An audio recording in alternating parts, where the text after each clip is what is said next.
KCR sir ఉన్నప్పుడు అందరు ప్రశాంతంగా అరే మంచిగున్నామా ఆయన పుణ్యం అంటాం. మీరు నమ్మును నమ్మకపోని ఆయన ఒక దేవుడు. అవును. ఇప్పుడు కూడా ఆయన గెలిస్తే మాకు ఏదన్నా ఒకటి చేస్తాడు. ఏదైనా ఒకటి చేస్తాడు. మంచిగా చేస్తాడు. మంచిగా చేస్తాడు ఆయన. ఈ బాడక వస్తే కొట్టుకొని చేస్తారా లేదా చూడు. మిమ్మల్ని కూడా కొట్టి చంపుతారు చూడు.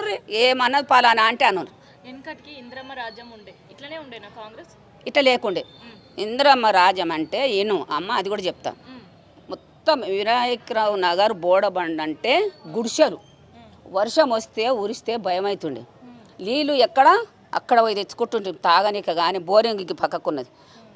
కొట్టి పొద్దున్న దాకా కొట్టాలి, తెల్లందాకా కొట్టుకోవాలి. వాడుకోనిక బట్టలకు, తానాలకు, బాసన్లకు. పెండ రెక్కలు పోను పెండ ఎక్కడ అల్లపురం మీకు తెలుసా తెలియదు. అక్కడ పోయి వేసుకొచ్చుకొని ఈడికే నా కొనదాకా మా ఇల్లు సాన్పేసుకుంటుంటే పిడికెలు కొట్టుకొని కట్టెల పొయ్యి మీద వండుకున్నాం. ఆ జమాత్లో గ్యాస్ నూనె 30 లీటర్ల గ్యాస్ నూనె వస్తుండే, ఇప్పిస్తుండే ఇందిరాగాంధీ.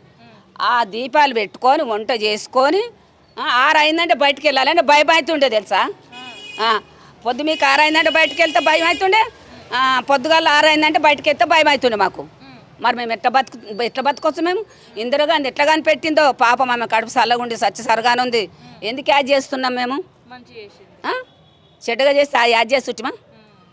అట్లా చేసి ఈ గుడిసెలను చూసి పట్టాలిచ్చి ఆమె సొంతంగా పట్టాలిచ్చి 4,000 4,000కు రూమ్లో అయితే ఏమో 2 రూమ్లు పయకాన బాత్రూమ్ కంపౌండ్ వాళ్ళు అవుతుందా చెప్పండి. మీరు చదువుకున్న వాళ్ళు, నేను చదువుకోలేదు.